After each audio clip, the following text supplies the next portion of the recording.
이번 주 국회 이 원구성 협상 네. 결론 나기 어렵나요? 아니 뭐 지금 국회 개원한 지 이제 보름 지났는데 지금 원구성 마무리도 안 됐고 근데 저는 사실은 원구성 마무리가 국회 개원하고 좀 법정 시한을 넘기는 것 자체에 대해서는 그렇게 부정적인 입장은 아니에요. 다만 협상이 되고 있으면 상관이 없는데 지금 협상 자체가 안 되고 있다라는 거. 여야가 만나고 있지 않다는 거. 야당이 협상할 의지가 없는 거 아닌가요? 운영위와 네. 법사위를 달라고 하는 게 네. 지극히 상식적인 요구입니다. 그리고 관례에 비추어서 네. 전혀 어긋나지도 않고 그리고 국회법이라고 하는 게 숫자대로 하자는 게 법대로 하는 건 아니지 않습니까? 네. 여지껏 국회법의 기본 원칙은 쭉 서로 대화와 타협을 통해서 네. 서로 좀 양보할 건 양보하고 그러면서 합의에 의해서 협의라고 되어 있지만 사실상 합의에 의해서 네. 국회를 운영하는 게 국회법의 기본 정신인데 그건 무시하고 우리가 다수니까 아니 다수결로 하자는 게 뭐가 문제야라고 얘기합니다. 그런데 민주당이 만약에 저희들이 다수당이 돼서 민주당처럼 똑같이 하면 이 국회법 개정하자고 할 겁니다. 당장 국회법 개정하자고 할 겁니다. 아니 그러면 마음에 안 들면 국회법 개정할 거라고 하면 이번에 법대로 하자고 하는 건 뭐예요? 그냥 우리 입맛대로 하자는 거죠. 지금은 우리한테 유리하니까 다수결로 우리 입맛대로 하고 국회법에 뭐 어디는 누가 가져간다는 말 없고 아니 뭐 숫자대로 선출한다고 돼 있으니까 우리 다수결로 선출하자. 이게 법대로 하는 거 아니냐 이래놓고 만약에 저희들이 다수당이 돼서 법사위 운영이 우리가 가져가겠다라고 하면 앞으로 민주당은 분명히 그럴 겁니다. 법 개정하자. 법사위는 무조건 국회의장과 다른 교섭단체에서 가져가는 걸로. 아니 자기들 입맛에 안 맞으면 법 개정하고 자기들 입맛에 맞을 때는 법대로 하자고 하는 게 그게 법대로 하는 건 아니지 않습니까? 마음대로 하는 거지. 그래서 저희들의 요구가 1도 상식에 벗어나는 게 없는데 네. 이재명 대표 한 명 지키겠다고 절대 양보할 수 없다. 지금도 11대 7이 맞다고 하는데 저희들이 11대 7이 틀리다고 하는 게 아니지 않습니까? 그 11개, 7개의 어떤 상임위가 담겨야 되는지 그 내용에 관해서 얘기하고 있는데 의원 숫자대로 하면 우리가 7개 주는 것도 고맙다고 받아야지 11대 7이 뭐가 틀리냐라고 계속 얘기하면서 그 내용에 들어가서는 그 어떤 양보도 할 생각이 없는데 민주당이 무슨 뭐 대화와 협상에 진전을 바라지 않는 것 같아요. 이러다가 아예 안 들어오고 뭐 하면 이번 주 목요일이든 다음 주든 뭐 일정한 시한 지나면 우리는 그냥 우리가 나머지 7개도 다 가져가겠다. 뭐 그래놓고 그냥 대충 형식적인 명분만 쌓고 18개 다 가져가겠다고 하는 게 지금 민주당의 입장 아닐까요? 그러니까 그래서 아니 이렇게 되면은 18개 그냥 다 가져가게 두실 건가요? 아니 그 국민의힘 내에서도 이제 그렇게까지 가면 안 된다. 뭐 이런 얘기 좀 나오고 있다는 것 같은데. 민주당이 네. 힘으로 계속 밀어붙이겠다면 사실 저희들이 뭐 끝까지 가서 뭐 어떻게 하겠습니까? 민주당이 그냥 겁박에 넘어가서 그냥 우리는 사실 국회 일방 독주를 통제할 수 없는, 막을 수 없는 그런 상임위만 가져다 국회를 운영하게 되는 것이고 국민들을 지킬 수 있는 어떤 도구도 없는 거고.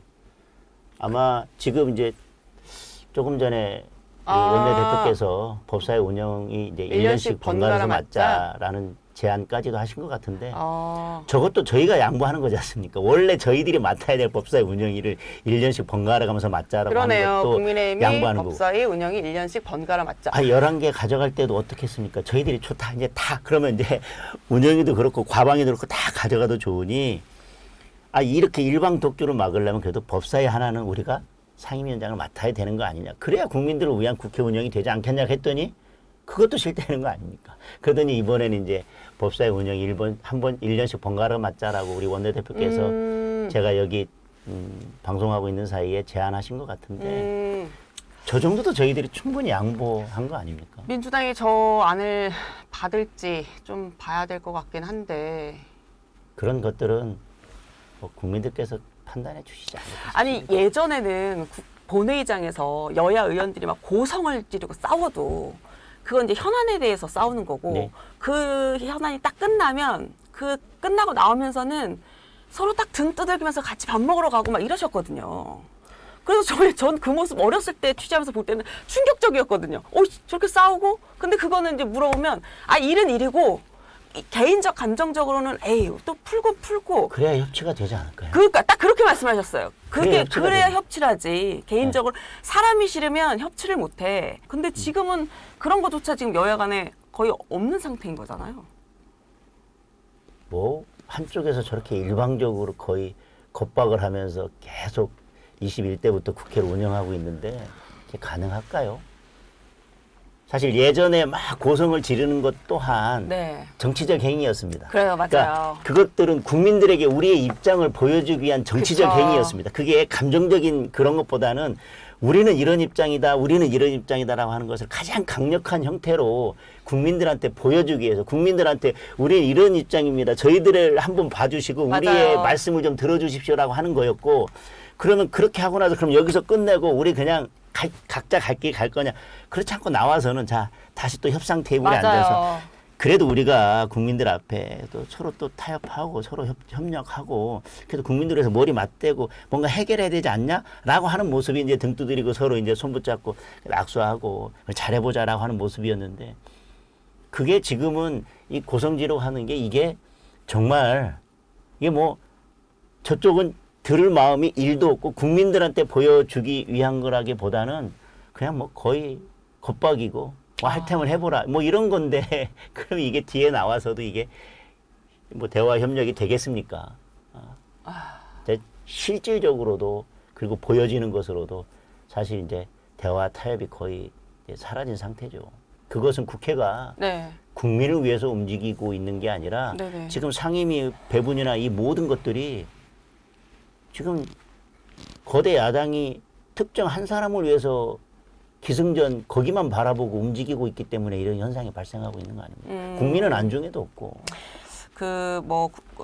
여당에서 얘기하는 이재명 방탄. 실제로 명심만 있는 거 아닙니까? 지금 민주당 의원님들의 행태를 보면 네. 어디에 국민들이 안중에 있습니까? 이재명 대표 지키기에 이재명 현안이 돼 있다 대표의 이렇게 마음 보시는 살피는 거죠. 것만 있는 거지. 그 홍준표 대구시장은 이 얘기를 하시더라고요. 그 원구성 협상 관련해서 국민의힘이 상임위원장 단독 선출권 등에 대해서 이제 무효 확인 위해서 헌재 권한쟁의 심판 청구했더니 왜 의회의 자율권을 맡겨야지 헌재 갈 일이냐 이렇게 비판하셨더라고요.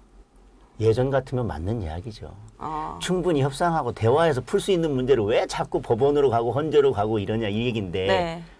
지금 민주당의 상황이 네. 민주당의 태도가 협상하려고 하는 마음을 1도 가지고 있지 않은데 네. 이렇게 다수당이라고 해서 소수당 네. 완전히 무시하고 일방 독주하는 게 이게 진짜 진정한 민주주의인지 의회 민주주의의 본래의 모습인지에 대해서 적어도 법적으로라도 판단을 받아보고 싶은 게 저희들의 마음이죠. 정말 마지막 수단이죠. 예전에는 이게 협상 수단이었을지는 모르겠지만 이건 정말 마지막 수단입니다. 헌재에서라도 이거 답을 들어보자. 이렇게 일방적으로 그러니까 다수결의 원리가 국회법에 뭐 돼 있지만 네. 소수당 완전히 무시하고 그간의 관례를 무시하고 협치를 완전히 무시하고 그냥 마음대로 가도 되는지 이래도 되는 것인지 이게 정상적인 의회 민주주의인지에 대해서 우리가 답을 한번 들어보고 싶다. 적어도 왜 야당이 꿈쩍도 안 하니 들어줄 생각을 안 하니 헌재에서라도 그 답을 들어야 되겠다. 이 절박함이죠, 정말. 홍준표 시장이 국회의원을 하던 당시의 여의도 상황과는 너무 다르다. 너무 다르죠. 현실에 맞지 않은 지적이다라고 네, 보시는 거죠. 맞습니다. 저희가 앞서 얘기 나눴던 그런 국회 그럼요. 상황의 변화. 그런 상황이 아니죠. 그때는 국민들을 무서워했지 않습니까? 지금은 국민조차 무서워하지 않는다고 생각하시는 건가요? 더불어민주당이 국민 지금 무서워하나요? 무서워하면 저럴 수 있을까요?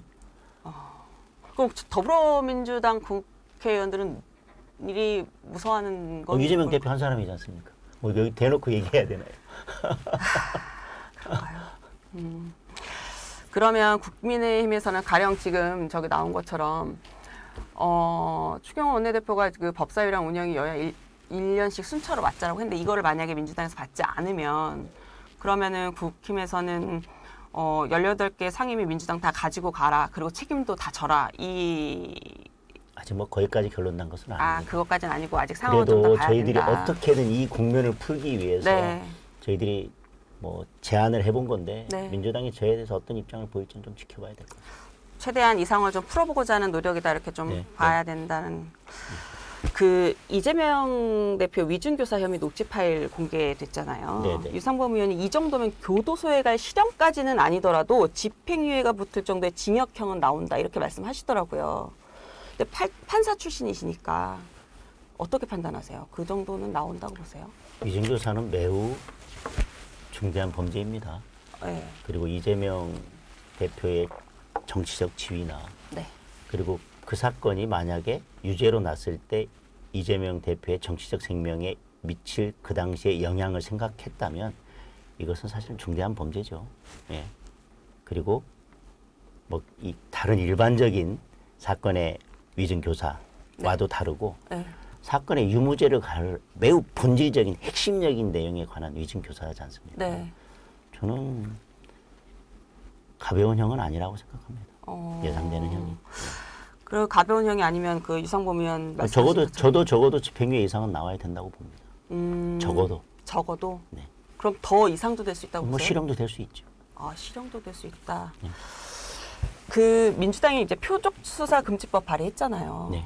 이게 사실은 뭐 내용만 놓고 보면 뭐 특정인 처벌하려는 목적으로 범죄 혐의를 찾는 행위를 표적 수사라고 정의를 하고 판사가 뭐 표적 수사가 의심될 경우 영장 기각한다. 뭐 내용만 보면 필요한 법안이에요. 모든 범죄 수사가 특정인의 범죄를 가리는 것이지 특정인의 범죄와 관계없이 그냥 무슨 있었던 사회 현상에 대해서 진실을 밝히고 국민들 앞에 검찰이 이 진실은 이겁니다, 여러분. 저희 국민들이 궁금해하는 의혹을 말씀드립니다라고 하는 게 그게 수사입니까? 뭐 아니 뭐 국정조사도 아니고 무슨 뭐 설문조사도 아니고. 아니 모든 수사는 특정인을 처벌하기 위한 것이 수사지. 그러니까 지금 민주당은 국민은 일도 관심도 없고 정말 궤변의 궤변이고 무슨 뭐 네.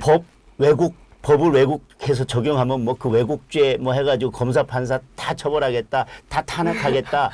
뭐 기승전 지금 이재명 대표를 살리기 위해서 판사, 검사 네. 모든 수사기관에 재갈을 물리기 위해서 지금 이러고 있는 거죠. 아니 진짜 국민들한테 제가 아니 특정인을 처벌하기 위해서 네. 하는 게 수사지. 특정인을 처벌하기 위해서 수사를 하면 이거는 표적 수사라. 그러면 표적 수사하고 표적 수사 아닌 걸 어떻게 가려낼 건가요? 그럼 그냥 그러니까 이 얘기는 한마디로 말해서 네. 이재명 수사하는 사람은 전부 다 형사처벌하거나 뭐 그 사람들은 다 그냥 판사, 검사 이런 사람들은 다 처벌하겠다 이 얘기지 않습니까? 그 표적은 유일하게 한 사람을 가리키고 있지 않습니까? 이재명. 그 외에는 어떤 수사도 괜찮고. 기승전 이재명이지 않습니까? 법 왜곡 적용한다 뭐 이것도 다 앞으로 이재명 재판하는 판사 그리고 이재명 수사하는 모든 검사들은 잘 들어라. 잘못하면 알아서 해. 이거지 않습니까? 난 참 그게 국민들한테 부끄럽지도 않습니까? 이재명 대표 요거 애완견 발언 예. 있잖아요. 네. 이 후폭풍 이제 거세니까 이제 오해했다면 유감이다라고 이제 한 발 뺐어요. 근데 사실은 유감이다라고 했지만 사실은 뒷내용을 들어보면 그렇지만 훈계가 더 좀 강한 내용들이긴 했어요. 근데 민주당 의원들은 연일 또 이 이재명 대표의 발언에 대해서 뭐라고 얘기를 해야 될까요? 기승전 명심만 살피고 있지 않습니까? 지금 계속 변론하고 있고 별것도 아니고 누가 보면 뻔히 알만한 내용이고 앞뒤 맥락 들어보면 별것도 아닌 거에서 뭐 그렇게 호들갑 떨고 난리들 하시는지 모르겠어요. 별것도 아니면 가만히 있으면 되지. 별거니까 지금 계속 나서서 뭐 말도 안 되는 이야기다, 뭐 기레기다 이러면서 뭐 이렇게 더 심한 용어까지 써가면서 전방에 나서서 그냥 지금 철통 방어하고 있는 거 아닙니까? 왜곡된 언론관이 그대로 그냥 적나라하게 드러난 건 맞지 않습니까? 더군다나 당대표고 본인에 관한 문제를 이야기하려면 그리고 대선 후보까지 나왔던 분이라면 좀 더 정제된 표현을 충분히 쓸 수 있었는데요. 단어의 문제가 아니라 그 당시 발언을 하던 이재명 대표의 말의 톤이나 표정이나 모든 것을 보면 이것은 그냥 언론이나 국민들이 오해하고 있는 게 아니라 거의 언론에 대한 적개심과 잘못된 언론관이 왜곡된 언론관이 그대로 그냥 날 것으로 드러난 것이지 뭐 달리 표현할 게 뭐가 있나요? 그게 글로 쓴 게 아니지 않습니까? 그날 카메라 앞에서 얼굴 표정과 말투와 목소리 톤과 눈빛과 모든 것이 다 그대로 드러났고 그것들을 국민들이 보고 판단하는데 국민들이 볼 때 아 이거 오해한 거고 일부 언론이 이걸 너무 과대 포장한 거라면 아 가만히 있으면 되지 뭘 자꾸 저는 그렇게 하는 게 더 우습고 측은하고 불쌍해요 민주당 의원들이. 예? 자, 마지막으로 나는 정치인이다 공식 질문 드릴게요. 네. 장동혁 의원에게 정치란? 아까 정치에 대해서 하나 이제 표현한 게 있는데 네. 제가 그것과 달리 생각하는 정치에 대한 생각은 정치는 역풍을 순풍으로 바꾸는 예술이다 이렇게 생각합니다. 왜요? 좀 부연 설명 좀 해주실까요? 정치를 하다 보면 늘 좋은 상황만 오는 것은 아니라고 생각합니다. 네. 언뜻 보기에는 그것이 위기일 수도 있고 또 불리한 상황일 수도 네. 있고 정말 역풍이라고 생각이 되어질 수도 있습니다. 그런데 그때 국민들을 설득하고 어떤 방법으로든 그 역풍을 최소화하거나 어떤 때는 그 역풍을 잘 관리해서 다시 오히려 이것이 우리에게 도움이 되는 순풍으로 바꾸려고 노력하는 것.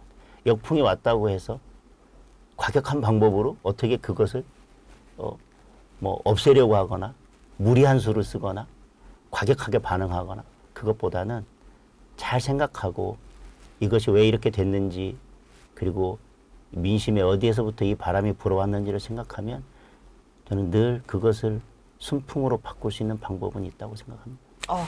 네, 알겠습니다. 자, 지금까지 국민의힘 원내수석대변인 장동혁 의원과 말씀 나눴습니다. 네, 순풍에 돛단 배 같은 정치를 기대하면서 여기까지 말씀 듣겠습니다. 감사합니다. 고맙습니다.